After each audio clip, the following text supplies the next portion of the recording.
Hello investors, welcome to the mutual fund talk. आज का video fund analysis पर है और इस बार हमने एक बहुत ही ट्रेंडिंग म्यूचुअल फंड हाउस के फंड को सेलेक्ट किया है जिनके ऑलमोस्ट सभी फंड्स अच्छा परफॉर्म कर रहे हैं। पर हमने सेलेक्ट किया है फ्लेक्सी कैप कैटेगरी का fund PGIM India flexi cap fund, क्योंकि ये फ्लेक्सी कैप और इक्विटी कैटेगरी में शानदार रिटर्न्स दे रहा है। पर फ्यूचर में इस फंड से अच्छा पैसा बनाने के लिए आपको इस फंड को पूरी तरह समझना पड़ेगा ताकि फंड की स्ट्रेंथ और वीकनेस के अकॉर्डिंग आप अपने इन्वेस्टमेंट को मैनेज कर पाए। एनालिसिस का प्रोसेस सिंपल रहेगा। सबसे पहले हम फंड के बेसिक इन्फॉर्मेशन देखेंगे, फिर स्टार्ट करेंगे एनालिसिस। उसमें सबसे पहले फंड की इन्वेस्टिंग स्ट्रेटेजी को समझेंगे, उसके बाद पास्ट रिटर्न्स और रिस्क का डेटा एनालाइज करके देखेंगे कि स्ट्रेटेजी कितनी सक्सेसफुल रही है। फिर अभी के पोर्टफोलियो को एनालाइज करेंगे ताकि हमें पता चले कि फ्यूचर में रिटर्न्स कैसे रह सकते हैं। देन लास्ट में फाइनल सजेशंस देखेंगे जिसमें हम हमारे रिकमेंडेशंस का स्टेटस बताएंगे और स्मार्ट इन्वेस्टिंग स्ट्रेटेजी। तो चलिए सबसे पहले बेसिक इन्फॉर्मेशन देख लेते हैं। वेल, हम इस फंड की कैटेगरी जान चुके हैं। ये एक फ्लेक्सी कैप कैटेगरी का फंड है, यानी किसी भी साइज की कंपनीज में इन्वेस्ट कर सकते हैं बिना किसी रेस्ट्रिक्शन के।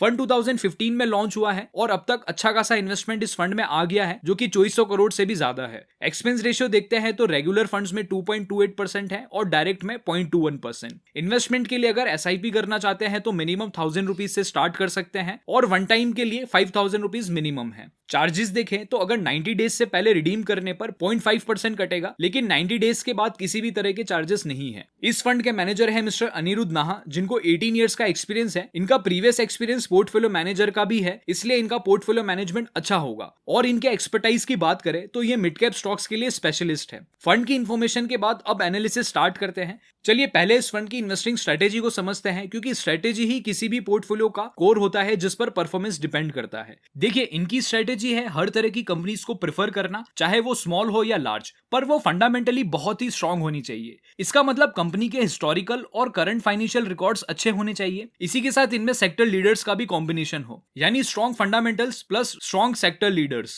अब ऐसी कंपनी को फाइंड करने के लिए टॉप डाउन और बॉटम अप प्रोसेस दोनों ही फॉलो करते हैं, यानी अच्छे सेक्टर्स के बेसिस पर ही स्टॉक्स फाइंड करते हैं और अपनी सेल्फ स्क्रीनिंग करके भी डायरेक्ट स्टॉक्स को आइडेंटिफाई करते हैं। रिसर्च के लिए फंडामेंटल रिसर्च टेक्निक फॉलो करते हैं, जिसमें ये मेनली इंपॉर्टेंट फाइनेंशियल पैरामीटर्स पर फोकस करते हैं, लाइक कंपनी में ऑपरेटिंग मार्जिन और रिटर्न ऑन इक्विटी अच्छा हो और प्रॉफिट सिर्फ बुक्स में ही ना अच्छे हो बल्कि ऑपरेटिंग कैश इनफ्लो भी अच्छा हो। लास्टली, कंपनी में डेट बहुत कम होना चाहिए। इसके बाद पोर्टफोलियो मैनेजमेंट की बात करें तो ये एक्टिवली पोर्टफोलियो को मैनेज करते हैं, जिसमें स्टॉक्स का डाइवर्सिफिकेशन मॉडरेट है और चर्निंग थोड़ी सी हाई रहती है। इसी के साथ रिस्क को अच्छे से मैनेज करने के लिए स्टॉक्स का वेट प्रॉपर्ली चेक करते हैं और कभी एक्स्ट्रा ऑर्डिनरी रिटर्न्स या फिर अच्छी अपॉर्चुनिटीज मिलने पर भी स्टॉक्स को एग्जिट करते हैं। इससे पोर्टफोलियो मैक्सिमम टाइम ट्रेंड में ही रहता है और अंडर परफॉर्मेंस की रिकवरी फास्ट हो जाती है। फंड की इन्वेस्टिंग स्ट्रेटेजी को हम 5 में से 3.5 का स्कोर देते हैं। पर अगर एक्चुअल में स्ट्रेटेजी का सक्सेस रेट देखना है तो हमें पास के रिटर्न्स और रिस्क को एनालाइज करना पड़ेगा। सबसे पहले रिटर्न्स को चेक करते हैं, जिसमें हम लॉन्च से लेकर अभी तक हर टाइम फ्रेम के पीरियड के एवरेज रिटर्न्स देखेंगे। 1 ईयर में फंड के एवरेज रिटर्न 21.72% रहते हैं, जो कि निफ्टी से कहीं ज्यादा है और कैटेगरी से तो बहुत ही ज्यादा है। 3 इयर्स में एवरेज रिटर्न्स 13.22% है, जो कि कैटेगरी के एवरेज फंड्स के बराबर है और बेंचमार्क निफ्टी 500 को बीट कर रहे हैं। और अगर लास्ट साइकिल या फिर करंट पीरियड के परफॉर्मेंस से लास्ट 1, 3 और 5 इयर्स के रिटर्न्स देखें तो 1 ईयर में 77%, 3 इयर्स में 34% और 5 इयर्स में 27% एनुअलाइज रिटर्न्स बैठ रहे हैं, जो कि बेंचमार्क और कैटेगरी दोनों से ही कहीं ज्यादा है। ये देख के लगता है कि पीजीआईएम के फंड, स्पेशली ये फंड, बहुत ही ट्रेंडिंग फंड बना हुआ है। इसके बाद रिस्क को एनालाइज करते हैं। इसमें 2 चीजें देखेंगे, पास्ट में मार्केट फॉल के दौरान फंड का रिस्क मैनेजमेंट और दूसरा सबसे इंपॉर्टेंट, फ्यूचर में रिस्क की प्रोबेबिलिटी और कितना फॉल हो सकता है। पास्ट में तो लास्ट ईयर कोरोना की वजह से मार्केट में बहुत बड़ा फॉल आया था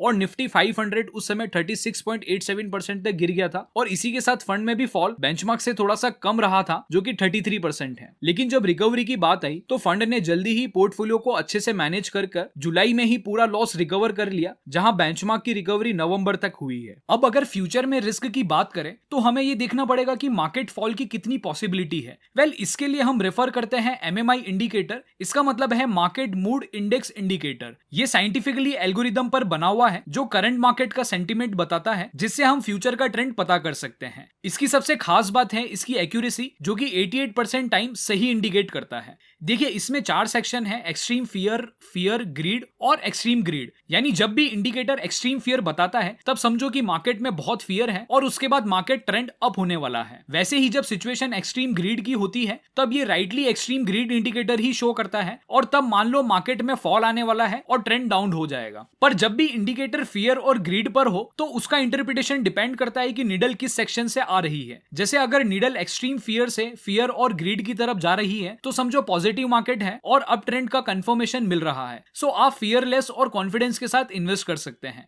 वैसे ही जब नीडल एक्सट्रीम ग्रीड से फियर की तरफ जा रही है तब मान लो मार्केट में जल्दी ही फॉल आ सकता है या फिर मार्केट में फॉल का कंफर्मेशन हो गया है। अब उस दौरान आप कॉशियस रह सकते हैं और इन्वेस्टमेंट उसके अकॉर्डिंग प्लान कर सकते हैं। अभी के केस में इंडिकेटर फियर पर शो कर रहा है और ये ग्रीड से नीचे आया है, यानी यहाँ पर रिस्क काफी हाई है और अच्छी प्रोबेबिलिटी है कि मार्केट में फॉल आ सकता है। सो एमएमआई बेसिस पर इस फंड में भी हम फॉल प्रोजेक्ट कर सकते हैं, लेकिन इस फंड में फॉल थोड़ा सा ज्यादा रह सकता है, जिसका रीजन हम पोर्टफोलियो एनालिसिस में जानेंगे। ये इंडिकेटर हमें टिकर टेप पर मिला है, जहां आप भी जाकर रेगुलर मार्केट का मूड देख सकते हैं। वेबसाइट का लिंक हमने डिस्क्रिप्शन में डाल दिया है। सो इस फंड में रिटर्न बहुत ही अच्छे रहे हैं और इसलिए हम इसे 4 का स्कोर देते हैं। वहीं रिस्क मैनेजमेंट भी अच्छी रही है, इसलिए 3.5 का स्कोर देते हैं। म्यूचुअल फंड और मार्केट से रिलेटेड अधिक जानकारी के लिए आप हमारे चैनल को जरूर से सब्सक्राइब कर ले और अगर आपको हमारा कंटेंट अच्छा लगता है तो इसे लाइक करके हमें सपोर्ट करें। चलिए अब देखते हैं पोर्टफोलियो का एनालिसिस। इसमें सबसे पहले हम मार्केट कैप एलोकेशन की पोजीशन को समझेंगे। सो पोर्टफोलियो का एलोकेशन वेल डाइवर्सिफाइड है, बड़ी साइज की कंपनीज में एलोकेशन ज्यादा है, पर कैटेगरी के दूसरे फंड्स के अकॉर्डिंग इसमें स्मॉल एंड मिड कैप ज्यादा एलोकेशन दिखाई देता है। इसी कारण इस पोर्टफोलियो के रिटर्न कुछ समय से ज्यादा रहे हैं, क्योंकि लास्ट 1 ईयर से small and mid cap stocks में बहुत तेजी दिखाई दी है। पर मार्केट में शॉर्ट टर्म फॉल या करेक्शन होने पर इस फंड में इंपैक्ट ज्यादा पड़ेगा, लेकिन लॉन्ग टर्म के लिए हमें यह पोर्टफोलियो एलोकेशन अच्छा लगता है। अब बात करते हैं सेक्टर एलोकेशन की। इसमें मेजर एलोकेशन आप देख सकते हैं software, banking and finance, construction and cement, pharma, consumer durable और इंडस्ट्रियल सेक्टर में है। और ये एलोकेशन इसके बेंचमार्क से बिल्कुल ही अलग है। सो ये इस फंड की सबसे इंटरेस्टिंग बात है। सॉफ्टवेयर, फार्मा और बैंकिंग सेक्टर में परफॉर्मेंस सबसे ज्यादा रहा था, इसीलिए इस फंड में अच्छे रिटर्न्स देखने को मिले हैं।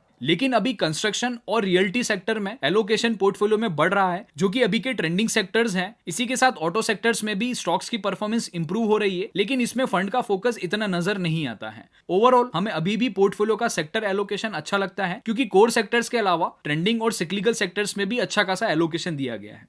सेक्टर्स के बाद अब होल्डिंग्स को देखते हैं। इसमें हम टॉप होल्डिंग्स क्वालिटी पर बात करेंगे। टॉप होल्डिंग्स में market cap wise majorly large और जाइंट कंपनीज हैं और sector wise banking, software, pharma और कंस्ट्रक्शन रिलेटेड सेक्टर्स हैं। क्वालिटी की बात करें तो ओवरऑल स्टॉक्स की क्वालिटी हमें अच्छी दिखाई पड़ती है, क्योंकि पोर्टफोलियो में स्टॉक्स की सेल्स ग्रोथ, ऑपरेटिंग मार्जिन और नेट प्रॉफिट मार्केट के एवरेज से अच्छा है। रिटर्न ऑन इक्विटी नॉर्मल है और पी रेशियो यानी वैल्यूएशंस हाई है, जो कि मार्केट में भी वैल्यूएशंस अभी हाई चल रहे हैं। स्टॉक्स की परफॉर्मेंस की बात करें तो लास्ट 1 ईयर में 97% ने पॉजिटिव रिटर्न्स दिए हैं और अभी मैक्सिमम स्टॉक्स का प्राइस ट्रेंड भी अप ही चल रहा है। ओवरऑल पोर्टफोलियो पर हमारे ओपिनियन की बात करें तो पॉजिटिव साइड हमें पोर्टफोलियो का डाइवर्सिफिकेशन और स्टॉक्स की अच्छी फंडामेंटल क्वालिटी लगती है। नेगेटिव साइड फंड के वैल्यूएशन काफी हाई है। Short term prediction based on MMI indicator के बेसिस पर शॉर्ट टर्म प्रिडिक्शन हमें फॉल लगता है due to market conditions. Medium term में फंड बेंचमार्क और कैटेगरी को अच्छे मार्जिन से बीट करेंगे। फाइनली अब सजेशंस की बात करते हैं। सो ये फंड हमारी साइड से रिकमेंडेड है और इसमें एक्टिव और पैसिव इन्वेस्टर्स दोनों ही इन्वेस्ट कर सकते हैं।